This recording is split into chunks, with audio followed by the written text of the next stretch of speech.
Salut et bienvenue dans mon garage. Quand tout va bien, c'est-à-dire quand tout fonctionne, la totalité de nos systèmes de support, la totalité de la machine, qu'on parle d'éducation nationale jusqu'à la justice, les pompiers, la police, les médecins, les hôpitaux, mais aussi la distribution de l'électricité, de l'eau, du chauffage, la distribution de la nourriture, la production de la nourriture. Quand toute cette machine fonctionne parfaitement, on a déjà des individus qui nous posent des problèmes. Si on prend le très bon livre de Guillaume Morel et de Frédéric Bouhamache, Protégor, je ne sais pas si vous l'avez, si vous ne l'avez pas, c'est un très bon livre à voir. Si on prend la page 22 qui est sur la criminalité en France, en fait on s'aperçoit que bien évidemment la France c'est pas les États-Unis, on a d'énormes problèmes ici. Bien évidemment il y a plus de gens, plus de monde, donc il y a plus de problèmes.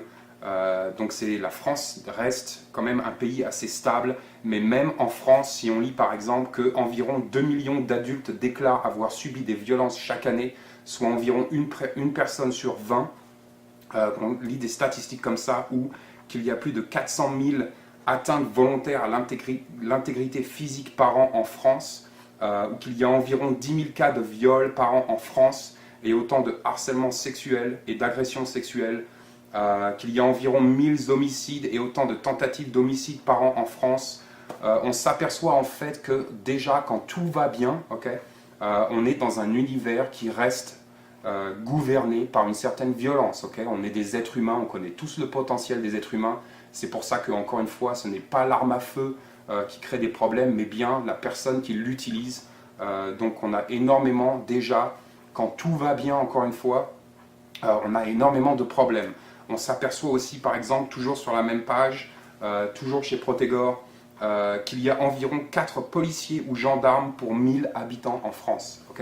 On s'aperçoit aussi, on a eu des faits divers ces 2-3 semaines qui sont assez horribles, qu'il y a des individus qui n'hésitent pas à tirer et tuer des policiers ou des gendarmes, des professionnels de la défense personnelle. Donc on est en droit de se poser certaines questions sur la nature de notre univers, et tout ça c'est quand tout va bien. Donc en fait cette vidéo n'est pas destinée au tout va bien, mais cette vidéo est destinée au tout va mal. Si quand tout va bien on a déjà des problèmes, il nous faut, et c'est impératif, il nous faut se projeter dans un univers où tout va mal et comment ça va se passer. L'avantage qu'on a, c'est qu'on a déjà des exemples, comme par exemple la Nouvelle-Orléans, où encore une fois, la Nouvelle-Orléans, il s'est passé de très bonnes choses. Il y a eu de l'entraide, il y a eu de la solidarité, des gestes extrêmement positifs, mais si on veut rester honnête et objectif sur la situation, sur une situation d'effondrement de la normalité, comme ça s'est passé à la Nouvelle-Orléans, on peut voir qu'il y a eu des individus qui ont profité de cet univers, qui ont profité de cet événement pour voler, pour piller, pour violer, pour tuer.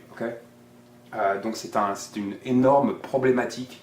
On s'aperçoit aussi, avec l'exemple de la Nouvelle-Orléans, que l'effectif en fait et le personnel policier, ou pour vous en France gendarme, est déjà d'un effectif assez réduit. Donc on l'a vu dans Protégor, c'est 4 policiers ou gendarmes par 1000 habitants.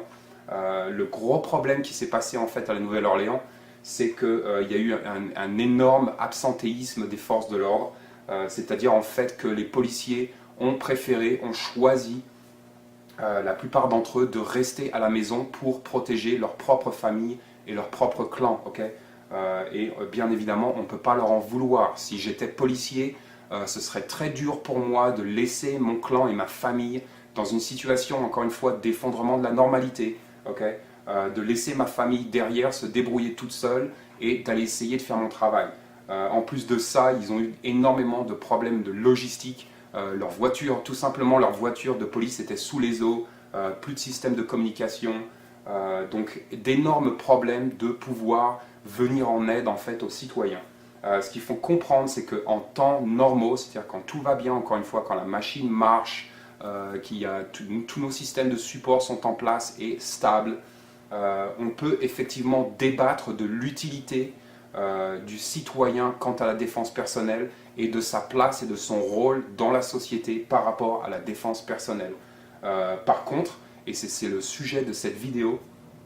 Quand cette machine tombe, quand il y a un effondrement de la normalité, et ça peut être un effondrement économique, ça peut être comme on l'a vu en Yougoslavie et en Bosnie, ça peut être comme à Moscou, ça peut être comme encore une fois donc à la Nouvelle-Orléans, Bagdad, Beyrouth, tous ces environnements stressés et avec un certain effondrement, une certaine situation dramatique.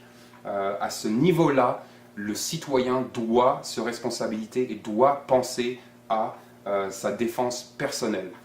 Donc encore une fois, comme on l'a vu à la Nouvelle-Orléans, il y a des individus qui ont, au travers donc de cet univers catastrophique et dramatique, profité en fait de l'événement et profité de la situation pour en fait régresser et devenir tout simplement des prédateurs.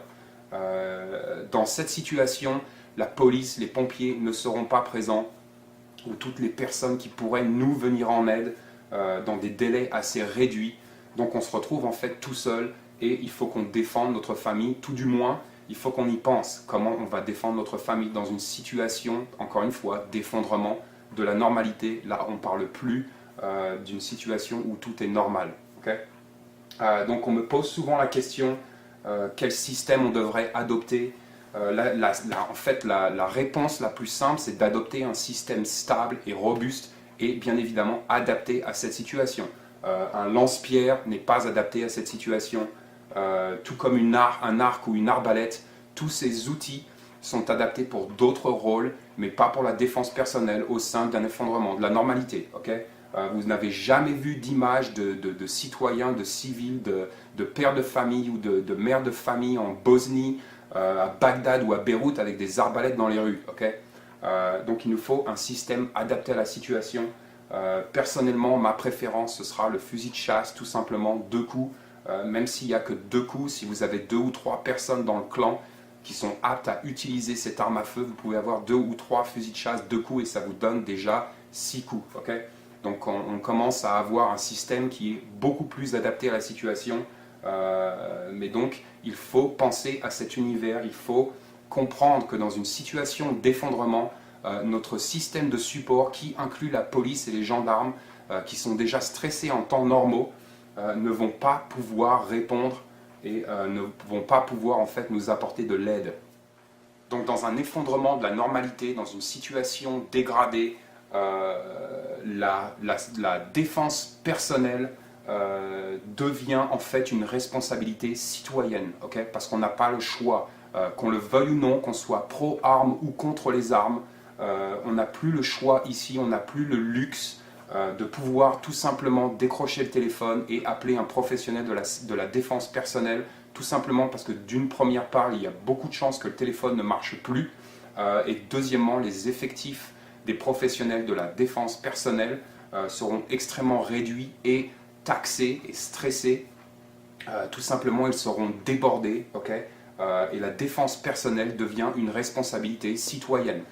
Il n'y a personne d'autre qui va avoir les moyens de venir défendre votre famille, de venir défendre votre clan. Donc voilà, pensez à tout ça et bien évidemment, stay safe. Ciao.